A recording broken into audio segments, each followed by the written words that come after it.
Hi, my name's Emma Bratke, and I've been going to First Presbyterian for 5 years now.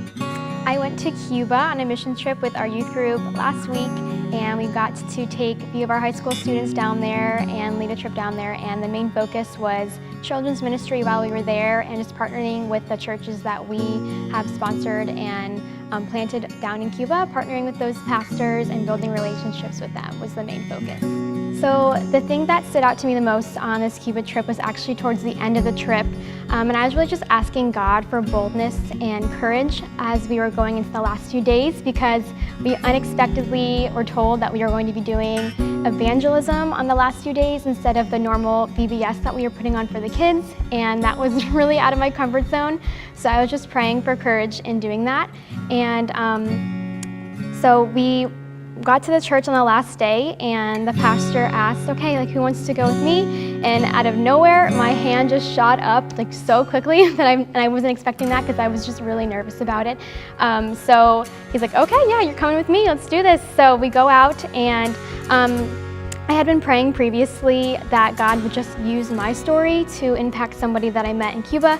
For those of you guys that don't know, I have a bone disorder where the bones in my wrist are crooked, and I was just hoping that I would find someone in Cuba that I could just relate with and share my testimony and story with, and how God's kind of used what my biggest insecurity and what I thought is broken and ugly, and how he just made it into something beautiful. Friend Maggie was in a group, and they met a boy that had a bone disorder in his wrist, and I wasn't in that group. And I was like, God, why'd you do that? That was supposed to be for me. I asked you for this, and it was in a different group. Why did you do that? And I was just really confused on why God wouldn't have me be in that situation, and that's what I was praying for.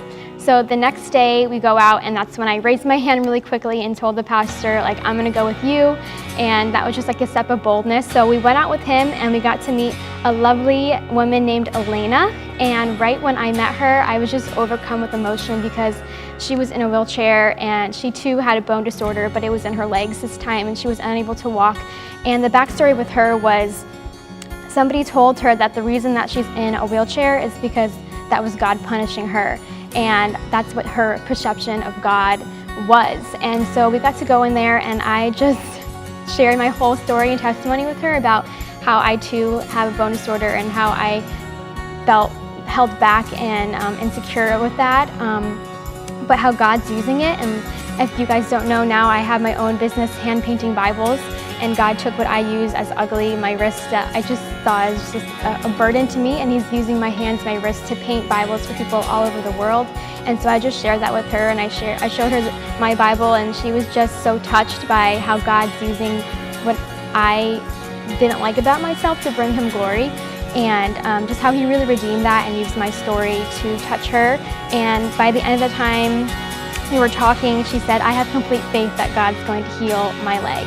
And so that was really cool, just to see her mindset shift from that. And the pastor was blown away as well, because he's like, how did you know that you were the person that was supposed to come on this? What made your hand shoot up so fast? Because this is the perfect story of what this woman needed to hear. And I was like, that was all God. And it was just really cool. There was a lot of little things throughout the week where God just brought things together, and just little instances where he just orchestrated the day.